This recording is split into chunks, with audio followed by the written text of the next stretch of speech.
Muy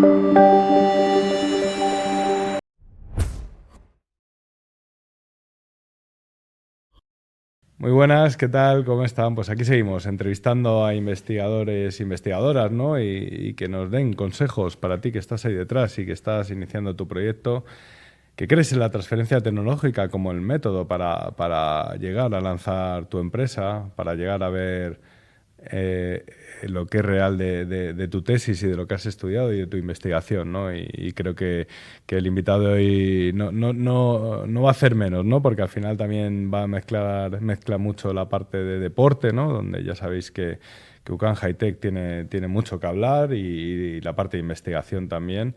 Así que creo que va a ser muy interesante. Ya sabéis que este contenido llega de la mano del acuerdo que UCAN High Tech tiene con Celera, ¿no? En ese programa para impulsar a nuestros investigadores, investigadoras, científicos y científicas, ¿no? Y ahora sí tenemos el placer de recibir a Carlos Aguilar. Carlos, muy buenas, ¿qué Hola, tal? ¿qué tal?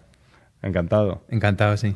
Un Un placer. placer. Bueno, te presento así un poco, ¿vale? En grandes Sí, rasgos, pero yo creo que lo perfecto. más importante es que tú hables de ti y de cómo te va investigando, ¿no? Pero Carlos es ingeniero biomédico y es deportista de alto rendimiento que compagina el deporte y el trabajo en la startup Sport Lab.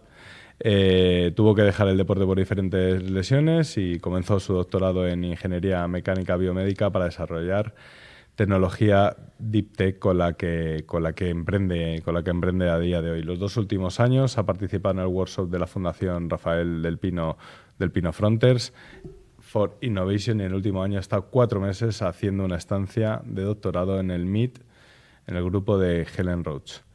Joder, macho, ¿cuántos años tienes? 29. Joder, No soy ya no soy tan joven. mi madre quiere un hijo como tú, Bueno, que se lo muchas busque, gracias. que se lo hubiera buscado, ¿no? Sí. Oye, Carlos, cuéntanos, te he dado 3, 4, 5 pinceladas de quién eres, de lo que haces, Sí. pero para que la gente te sitúe, ¿quién es Carlos Aguilar? ¿Y a qué se dedica? Pues yo soy una persona que, la verdad, que al principio tenía una obsesión, un propósito, que era el deporte. Y mi sueño era ir a unas Olimpiadas. Y estaba enfocado en eso, mi vida era eso, y mi vida cuando lo dejé tuve bastantes problemas a la hora de la retirada, porque mi vida solo la contemplaba hasta los 35 años, hasta que terminara mi carrera deportiva y mi objetivo era ir a unas Olimpiadas, lo único que me valía. Y yo estudié porque mi madre, que me apoya siempre muchísimo, me obligó un poco a estudiar, se me daba bien, entonces siempre ha sido primero estudios, luego deporte. Para mí era diferente, para mí era deporte y estudios. Y si hubiera sido por mí, posiblemente ni me hubiera dedicado 100% al deporte. Y se lo agradezco infinitamente porque tuve que dejarlo por múltiples lesiones, operaciones, 5 operaciones, 3 hernias, y que me hicieron llegar a un punto en el que debía tomar una decisión y pensar si quería vivir, tener hijos y poder jugar con mis hijos, o no podía o no poder moverme. Tenía días, por ejemplo, durante cuando entrenaba, en los que me daban viajes en la espalda por las hernias y a lo mejor estaba 2 semanas en la cama sin poder moverme. Entonces llegué a ese punto y justo después del COVID tuvimos una situación difícil en el COVID familiarmente, que nos llevó a empezar a ir a un psicólogo. Y el psicólogo me abrió un poco la mente y me hizo ver que hay mucho más allá del deporte y que tenía también un potencial para aportar a la sociedad de otras formas. Y cuando, debido a que mi madre se me daban bien los estudios, pues empecé ingeniería biomédica, entré como deportista de alto rendimiento, luego hice un máster en innovación médica en la Politécnica también, y ahí pues me empecé a interesar mucho el mundo del emprendimiento. Tuve una escuela de innovación, me becaron para ir a una escuela de innovación en Uganda, que era con la Asociación de Ingeniería Biomédica Africana, y era una experiencia muy guay, porque compartías una semana, 10 días, con gente de África, de todo África. Y venía gente de todo el mundo para hacer esas semanas, esa interacción de gente supuestamente de países en vías de desarrollo con países a lo mejor de primer mundo. Ujú. Y conocer un poco la realidad que existe ahí. Y esa me tocó mucho. Fue un punto de inflexión bastante grande en mi vida y me hizo un poco despertar la necesidad de desarrollar tecnología que pudiera ayudar a toda la sociedad. Y ahí fue cuando volví. Empecé a trabajar en SpotLab, que es una startup muy guay que busca democratizar el acceso al diagnóstico médico con impresión 3D, tecnología basada en mobile based, y inteligencia artificial. Entonces busca hacer algoritmos para detectar enfermedades en países desatendidas que sobre todo afectan a países en vías de desarrollo. Y entonces estaba compaginando un poco la startup con el deporte en la selección española. Quedé medallas, fui al Campeonato de Europa Junior, quedé medallas nacionales y luego pues llegó este punto de inflexión en el que conocí a la psicóloga, empecé a trabajar la parte más psicológica, me abrió la mente y vi que tenía que tomar una decisión si de cambiar, pivotar mi vida, buscar nuevos retos o continuar en el deporte. Y gracias a Dios yo creo que hice bien en buscar esos nuevos retos. Bueno, interesante, ¿no? Todo lo que juntas en una persona, ¿no? La parte deportista, la parte investigadora y la parte más emprendedora, ¿no? Porque creo que la propia agitación, ¿no? de los tres factores te convierten en lo que eres a día de hoy. ¿Qué eres a día de hoy? ¿A qué te dedicas? Pues tuve muchos problemas en que yo separaba mi parte mi parte deportista con mi parte más profesional. Y había como dos Carlos, pero yo he conseguido entender que hay una parte que está unificada, que no es una parte, que esos dos Carlos son uno. Y soy una persona muy competitiva. De pequeño, mi entrenador, yo siempre desde pequeño, desde los 3 años, aparecí en la escuela en verano para como un curso de iniciación antes de empezar el curso. Y yo ya estaba llorando, no quería separarme de mi madre. Y entró mi entrenador y me vio y me cogió en brazos y me llevó a la clase. Y dejé de llorar completamente. Y después resulta que ese profesor era el profesor de judo. Entonces, por eso me metí en judo.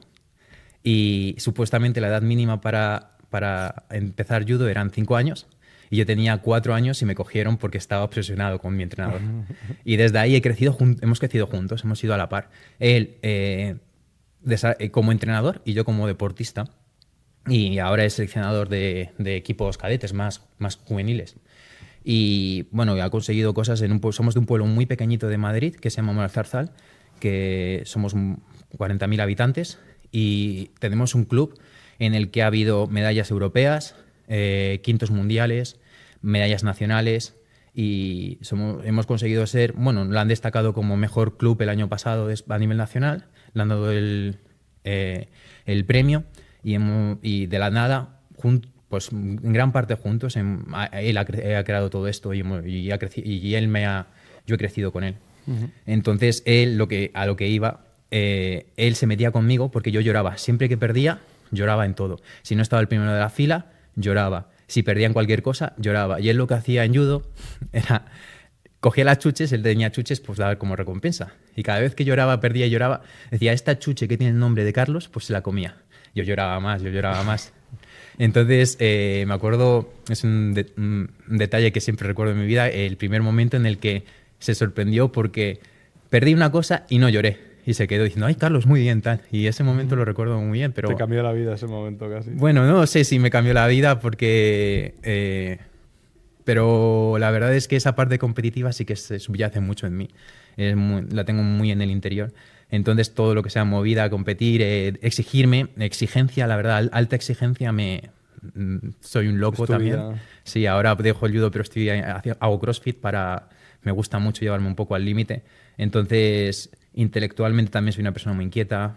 Entonces, pues, un poco esa persona ese competidor, yo creo que no solo es judo, sino en general en la vida. Y entonces, sí, más competidor conmigo mismo de mejorar e intentar mejorar día a día y ser mejor. Bueno, seguro que te está ayudando para lo que estás hoy metido, que es esa investigación. Háblanos de ella. Pues nosotros hacemos impresión. ¿Cómo surge? Pues es curioso porque lo que había comentado de Uganda surgió porque un profesor de la universidad, él tenía un H2020, un proyecto una beca H2020, un Horizon, y era sobre hacer una plataforma para ayudar a desarrollar dispositivos médicos, en el que te ayudaba, te asesoraba sobre regulación, tal, y era para hacerlo open source. Y este proyecto, que se llamaba Ubora, financió parte de la Escuela de Innovación en Uganda. Entonces, yo apliqué y fui a Uganda con él. Se llama Andrés Díaz Lantada, que es otra es otro referente que tengo en mi vida y que me ha ayudado muchísimo, que es mi actual director de tesis. Entonces yo fui a Uganda con él, hicimos muy buenas migas y yo después estaba en SpotLab. Y un día me contactaron el grupo de Andrés, que ellos es profesor en la Escuela de Industriales, Sí. y en el máster de Industriales tienen como un día en el que viene gente de fuera a dar alguna charla. Y me ofrecieron ir allí a contar un poco el desarrollo de dispositivos que hacíamos en SpotLab. Fui y justo yo estaba en el momento en el que había decidido dejar el judo, estaba buscando hacer un doctorado, hacer tecnología de alto impacto, y coincidí con él y me ofreció este doctorado. Y entonces esa es la razón por la que yo estoy haciendo un doctorado, una casualidad de la vida de con Uganda, llegar allí, dar una charla, decir que sí, un poco altruistamente, y encontrarme con esa oferta. Y nosotros lo que estamos intentando es hacer con impresión 4D, que 4D. sí, Sí, ya se es, me escapa, ¿eh? es un poco comercial, pero son materiales que cambian con el tiempo debido a estímulos externos. Entonces La nosotros, madera, por ejemplo.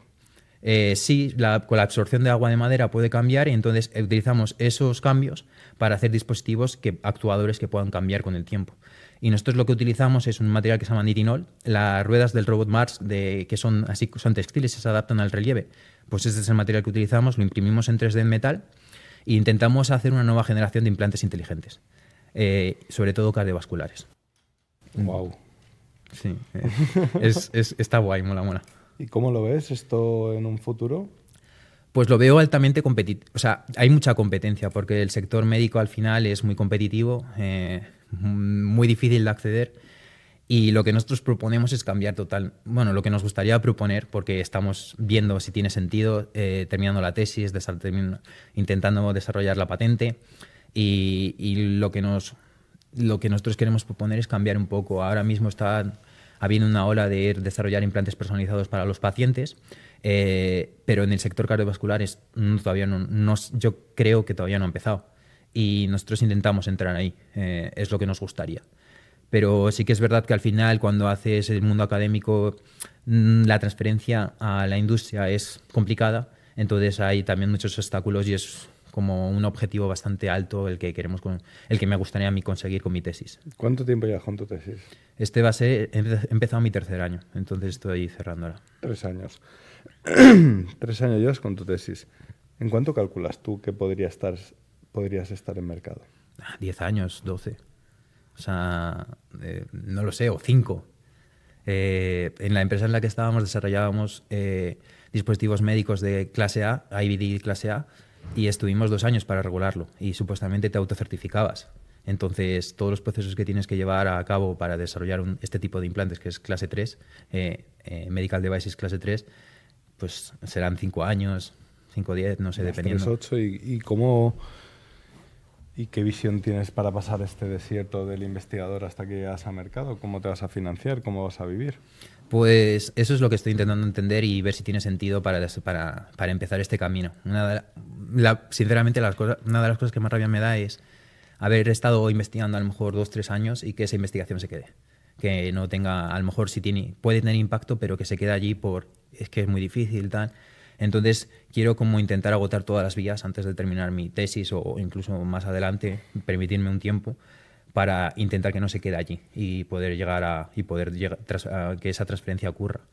Entonces tengo mucha incertidumbre y es una de las cosas que la verdad es que me gusta. Yo por ser deportista de un deportes de contacto, tu estadio es la incertidumbre. Sí, pero también el control es súper importante. Ya, Además, era un deportista que le gustaba mucho tener porque el judo es como el ajedrez. Es muy técnico y muy táctico. Porque depende de las personas, pues hay un tipo de judo, va a hacer un tipo de judo dependiendo de si es zurdo o diestro. Y muchas veces en el judo se va en vez de tienes que proyectar a la otra persona, pero muchas veces se va a intentar que el otro no pueda hacer nada. Entonces hay mucha táctica, mucho control. Y yo en esa parte me consideraba una persona bastante que se me daba bien. Entonces en mi vida pues me gusta tener controlada bastante todo lo más posible. Y ahora es un poco de incertidumbre, de poco control. ¿Tú cuando piensas en tu tesis, qué piensas? ¿En que vas a cambiar el mundo? Me gustaría eso. No sé. ¿Qué es lo que va a mejorar tu tesis al mundo? Pues mi objetivo después de lo de Uganda es desarrollar tecnología con la que poder acceder a todo el mundo. a todo el mundo global. Entonces, mi tesis, no sé si estoy viendo si es así, pero me gustaría hacer dispositivos que sean de alta calidad, accesibles a todo el mundo y establecer estrategias para que sean accesibles a todo el mundo. Te estoy hablando, sé que estoy en mi tesis, estoy desarrollando la tecnología, todavía no he emprendido, pero yo con lo que sueño es con hacer dispositivos de alta calidad que puedan que puedan ser accesibles para todo el mundo, abaratando costes, Vinculados automatizando. a la cardiología, entiendo. A cardiología porque mi proyecto es así, pero estoy explorando también otros campos. Porque nosotros lo que estamos haciendo, nosotros combinamos la impresión 4D, los dispositivos inteligentes, que son en este caso el nitinol, el diseño computacional y el diseño inverso con la inteligencia artificial para intentar automatizar y desarrollar implantes que sean personalizables para el paciente geométricamente y mecánicamente. Esa es como la hipótesis que yo estoy trabajando en mi tesis. Entonces,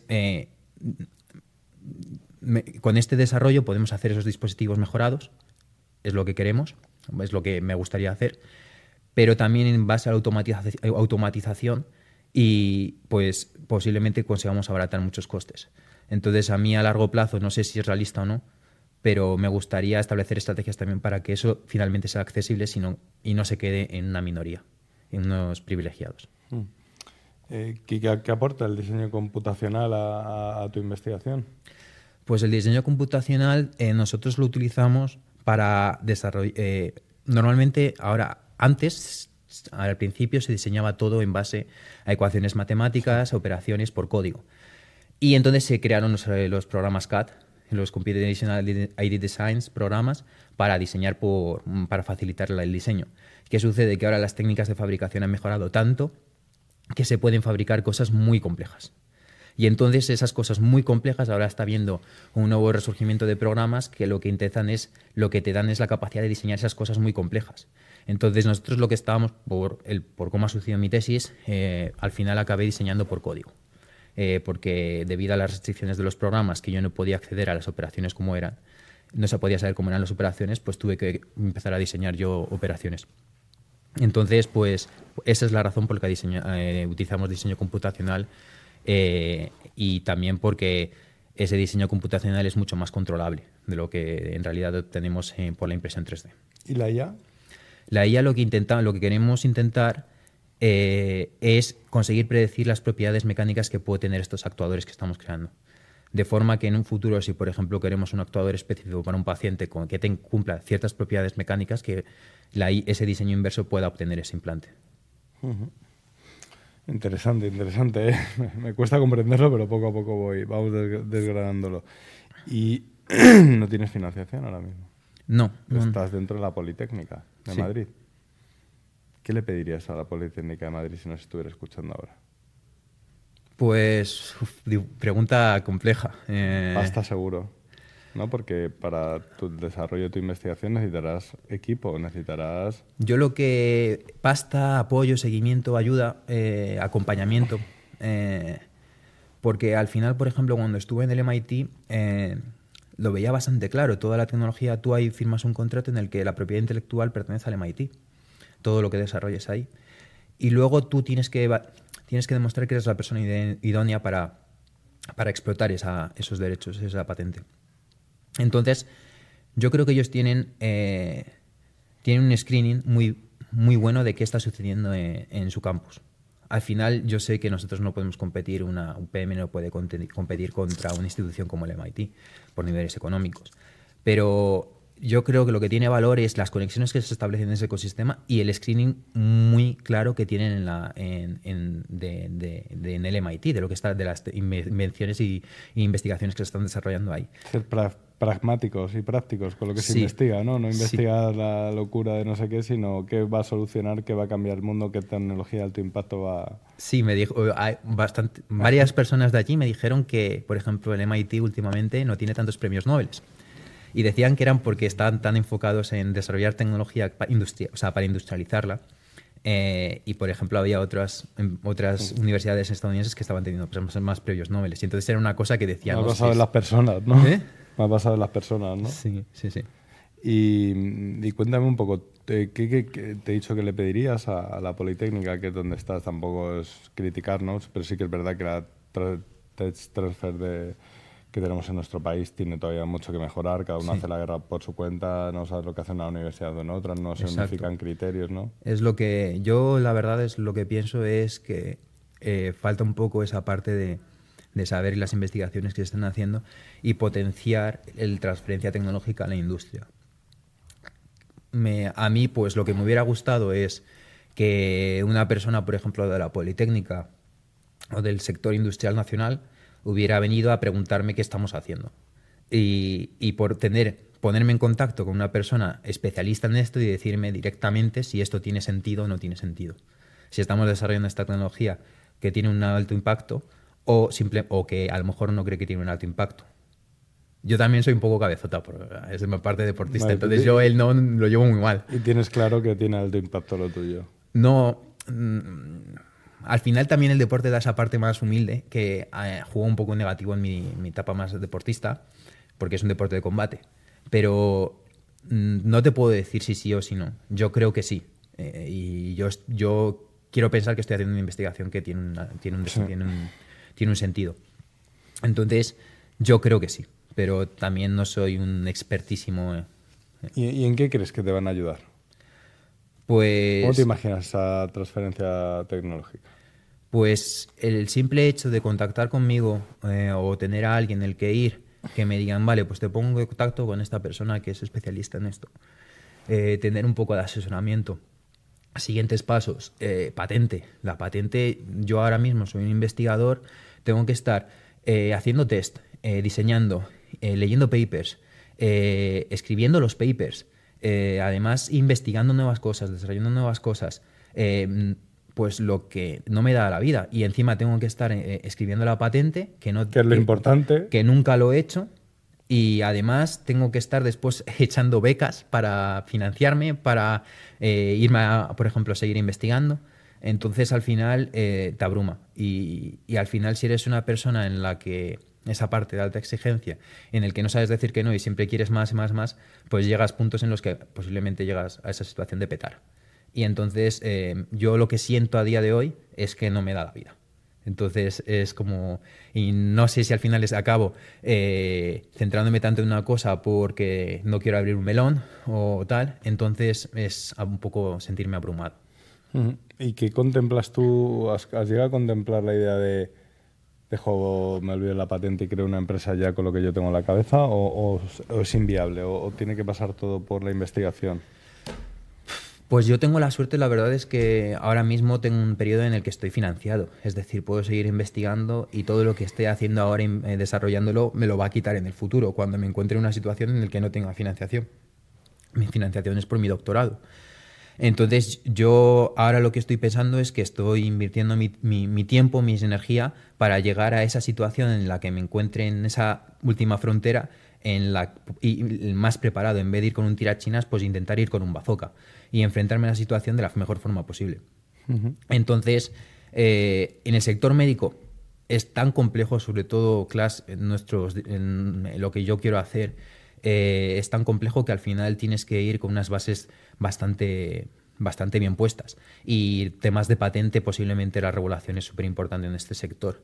Entonces, pues por eso también yo me he dado cuenta después de estar en el MIT pues me gusta mucho también la parte de emprendimiento en el que posiblemente el desarrollo de Deep Tech tenga el problema que necesita una gran inversión y una gran inversión de dinero y de tiempo.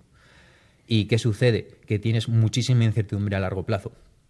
Pero muchas veces nosotros estamos pensando en ese gran impacto y posiblemente la tecnología que desarrollamos pueda tener un impacto a menor escala desarrollando dispositivos o productos que puedan ser comerciables a menor plazo, a un plazo más corto de Estamos tiempo. hablando de 10 años, es una locura. Claro, entonces otra de las cosas que estoy intentando hacer es buscar nuevas aplicaciones en las que también tenga sentido mi tecnología que me puedan servir para un poco autofinanciarme, para servirme de colchón. Es también un poco las conclusiones de mis estancias, de mi estancia, por ejemplo, en MIT, de los workshops de Frontiers, gracias a la fundación del Pino pude ir, pues es que muchas veces piensas en inversión de desarrollo deep tech y puedes hacer, pu- en vez de pensar tanto a largo plazo, a lo mejor puedes buscar aplicaciones en las que puedas tener un revenue más pronto. Sin tener que esperar el desarrollo de una patente, sin tener que esperar a esa locura de esos 10 años, que desde luego es un oasis, ¿no? Que Sí, tenéis es que un pasar oasis. los investigadores. ¿Investigación o emprendimiento? ¿Qué te gusta más? Porque te veo entregar a las dos cosas. El deporte ya me ha quedado claro que te vuelve loco, pero por los valores, ¿no? Ahora hablamos de los valores del deporte que me parecen interesantes de meter en esto, pero Emprendimiento, yo no creo. tienes cara de científico. No. Yo, por ejemplo, cuando estuvimos en la UCAM el pasado mes, hablaba con Alejandro, el director de Celere, y Sí. decía, es que yo soy investigador, pero no me siento como investigador, ¿sabes? Y al final creo que ese dilema es hasta un problema a nivel nacional, porque ser investigador no quita que puedas ser emprendedor. Al revés, suma. Es decir, claro, y muchas O sea, veces... yo creo que ser emprendedor al final, habiendo sido investigador, es el resultado bonito y el resultado útil de lo que has estudiado y para lo que te has dejado la vida y con lo que vas a transformar el mundo. Es que así debería ser, yo creo también. O sea, tú tienes que ser investigador y posiblemente mucha gente en la industria sea investigador, esté desarrollando nueva tecnología, nueva ciencia, pero en el sector industrial. Y al final las dos cosas van de la mano, porque si quieres hacer deep tech tienes que ser investigador. Y si Desde quieres luego. transferir ese deep tech tienes que ser emprendedor también. ¿Quién te acompaña en esta aventura? ¿A quién has elegido para formar parte de tu equipo de este inicio de proyecto que todavía faltan muchos años para que vea la luz y tienes que conseguir fieles casi a tu religión? Pues por ahora estamos cerrando la tesis y el siguiente año es el que me he puesto yo para establecer esas estrategias, un poco ese entrepreneurial strategy, pensar las mejores estrategias que puedo De momento tomar. no tienes socios, No tengo socios. pero tu director de tesis. Mi director de tesis posiblemente me acompaña mucho, pero al final sucede también ese problema, que la academia en España, mucha gente pues es académica y tienes el problema de que tú estando en la academia solo puedes tener, siendo profesor en la academia, solo puedes tener un 10% de una empresa. Ese es una gran barrera para crear emprendedores científicos en España. Desde luego. Entonces yo, por ejemplo, si quiero ser investigador en la universidad y desarrollar mi tecnología en la universidad, que es, yo creo, lo que se debe hacer, mira, caso MIT, la gente está allí, o sea, a mí me Que la flipó... gente lo desarrolla allí, no se va afuera. No solo eso, es que a mí lo que me flipó, por ejemplo, la directora de lo que hacen allí es, tú eres investigador, haces un postdoc y después tienes la opción de hacer un tenure track, que son 3-4 años de trabajo a muerte, publicaciones muchísimas. Y luego entras como profesor asistente. ¿Qué hacen esos profesores asistentes? Obtienen becas, obtienen proyectos. Esos proyectos después desarrollan una tecnología. Y los profesores se quedan en su posición de profesor. Y luego sus alumnos que han desarrollado la tecnología son los que emprenden. Y eso el profesor, aparte de ser profesor y seguir pensando en nuevas ideas que desarrollar Se hace y socio nuevos de- proyectos, se hace socio, advisor o co-founder de las empresas. Y en algunos casos se pasa. En algunos casos se pasa directamente a la empresa. Pero si tú estás... Y que se pasa a 3 pueblos también, de También. lo que pide y de lo que le exige al investigador. También, aunque... O sea, yo ahí he visto que hay gente que trabaja mucho y gente que no. O sea, al final allí mucho viene de la autoexigencia porque estás en un ecosistema en el que la gente trabaja tanto que tú te autoexiges a ti mismo. Pero nadie te está pendiente y exigiendo muchas... O sea, en mi caso, es mi situación en la que viví. Entonces es un poco... Tienes esa libertad. Pero aquí al final, comparando eso con lo que hay aquí, en el que te ponen una restricción de obtener el 10% de una empresa, ¿qué incentivo tiene para un profesor, un catedrático, un profesor académico en meterse en ese charco? Ninguno. Perder el tiempo, ¿no? Además que sí que es verdad que el sector académico en España hay muy poca gente que quiera después emprender. O sea, está cómodo en su posición y no es así. O sea, Pero yo eso no me lo explico. Carlos, explícamelo tú, ¿por qué? Si lo que tú has creado, lo que tú has inventado, lo que tú has investigado es tan importante y es tan bueno que puede cambiar el mundo, por mínimo que sea ese cambio, ¿no? Que puede mejorar, ¿no?, las condiciones de vida de tu entorno, ¿por qué no se lleva a empresa? ¿Qué intereses hay? No lo sé, pero por ejemplo, yo pienso... Sí lo sabes, ¿no? Bueno, sí lo sé. Yo pienso en mi profesor. Mi profesor es un cerebro. O sea, si mi profesor le pones Sí, el MIT, Dios, conquista el MIT. Porque tiene ideas locas. Pero a él lo que le gusta es tener esas ideas locas y ver esas ideas locas. No le gusta después, no tiene a lo mejor ese afán por transferirlo a la sociedad y que sirva para la sociedad. Pero es que muchas veces esas posiciones en que están allí de profesores pensando todas esas cosas, a lo mejor no tienen por qué tener ese incentivo de emprender, de aportar a la sociedad, de transferir a la sociedad. Pero el trabajo que hace mi profesora, mi tutor Andrés, es magnífico, porque está trayendo una cantidad de dinero de Europa. O sea, nosotros, por ejemplo, tenemos nuestro proyecto, era un proyecto de la Comunidad de Madrid. Eran, creo que, 900.000 pavos.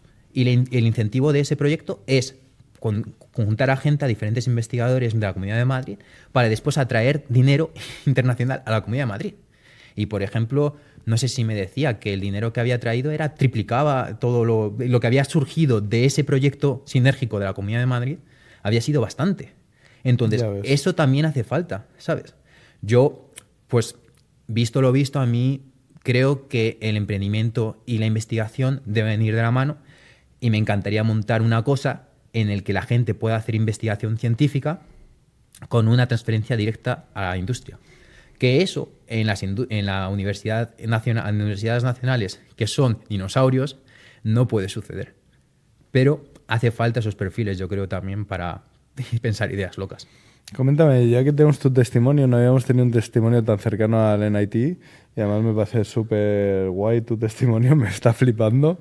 ¿Qué más cosas tenemos que aprender de ellos? Y luego le damos la vuelta a la pregunta y qué más cosas y qué tendrían que aprender de nosotros, como lo que tú has dicho, ¿no? Tener a gente como tu profesor, que es un loco que saca ideas, un loco genio, me refiero, no un tarao. Voy a empezar por al revés. O sea, yo creo que una de las cosas, feedback que he obtenido, ¿sabes?, es que la gente, los ingenieros españoles, yo soy ingeniero, pero también los científicos españoles están muy bien valorados en el MIT. Estamos en el puesto número 12 en científicos a nivel mundial. Están muy bien valorados, pero no se quedan aquí. Sí. Se van al MIT. En el MIT había bastantes PIs que eran españoles. Además, bastante importantes. Y creo que generamos gente muy capacitada y con muchas ganas de hacer cosas. Y creo que también, por ejemplo, el año anterior estuve en Pisa, en un laboratorio en el centro Piaggio de Pisa. Bastante también guay. Pero es que comparaba el laboratorio de Pisa, era pues gente buenísima, pero el laboratorio era lo que era. Sin recursos. Pero al final sale gente más preparada y mejor gente de sitios sin recursos a veces, claro, pues que de sitios con recursos, porque se tienen que buscar la vida. Entonces eso yo creo que en España también pasa. Entonces mi opinión es que nos tenemos que buscar tanto la vida muchas veces que al final pues hacemos un trabajo que, por ejemplo, ahí en el MIT tienen que hacer algo, pues tienen dinero, comprar una máquina. Nosotros nos tenemos que buscar la vida. Entonces esa diferencia creo que también nos hace mejor. Nos hace, en un sentido, nos potencia. Bueno, pero allí tienen muchos premios Nobel. Carlos, cuéntame, ¿qué tenemos que aprender de esa visión tan comercial también, ¿no? Lo que tú has dicho, pragmática y práctica, ¿no? De lo que ahora están más enfocados a procesos industriales, que es quizás lo que está viviendo el mundo, es una nueva revolución industrial, no es la transferencia a través del Deep Tech, ¿no? Creo que... Sí, yo lo que veo es yo cuando llegué ahí y ¿qué envidias? Yo, pues eso creo que te voy a contar. Llegué ahí y empecé a hacer como un screen de todo el ecosistema de innovación de allí. Y lo primero que tienen allí en el Martin Trust Center es una curva de crecimiento en el que están los diferentes estadios y las diferentes cosas que hay en cada estadio. Para gente que quiere emprender sin idea, hasta gente ya que hace el 100K, que es la competición de innovación del MIT. Pero es que lo que no se queda allí es que también me metí en el club de emprendimiento de allí, del MIT, y es que hay muchos fondos de inversión que directamente hacen competiciones de innovación en industria. Entonces, si lo piensas, son muy inteligentes, porque al final están yendo por ejemplo, hacen una NFX, que es uno de los fondos más tochos de software, lo que hace es ir al MIT y hace una competición de innovación en el MIT. Va a Stanford y hace una competición de innovación en Stanford. Entonces está haciendo un filtrado tremendo de proyectos y le están llegando los mejores proyectos, pero sin hacer nada, ¿sabes? Entonces al final lo que hacen allí, en esa curva, estaba todo lo que estaba envuelto en el MIT. Pero es que luego en la parte inicial hay una parte de atracción de que está la Sloan School, por ejemplo, la escuela de emprendimiento de allí, que tienen ahí, lo que hacen es que cada profesor, muchos profesores desarrollan una metodología de emprendimiento que al final hacen libros y la divulgan. Práctica, sí. Entonces, al final, esa atracción, ese poder de atracción lo tienen. Y luego está al final otra parte en las que están todos los fondos de inversión, Pilar VC, por ejemplo, NFX, también está asociado NSH, que son proyectos del gobierno, en el que sirven de catapulta para estudiantes del MIT que también quieren emprender. Entonces, al final es como que no están separados los mundos, sino que están todo unificado. Un ecosistema más madurado, por lo que te entiendo. Un ecosistema también en el que hay una estrategia conjunta, que es lo que se echa de menos aquí, ¿no? Más o menos podrían ser dos diferencias claras, ¿no? De por qué ellos sí y nosotros no tanto. Sí, exacto. Yo entiendo que a lo mejor ese ecosistema que se ha creado allí necesitas una capacidad financiera, un músculo financiero bastante gordo, pero tampoco lo veo inviable hacer algo así a nivel nacional. De que nosotros la UPM no puede ser MIT, pero todo el ecosistema sí que podemos ser algo comparable, yo creo.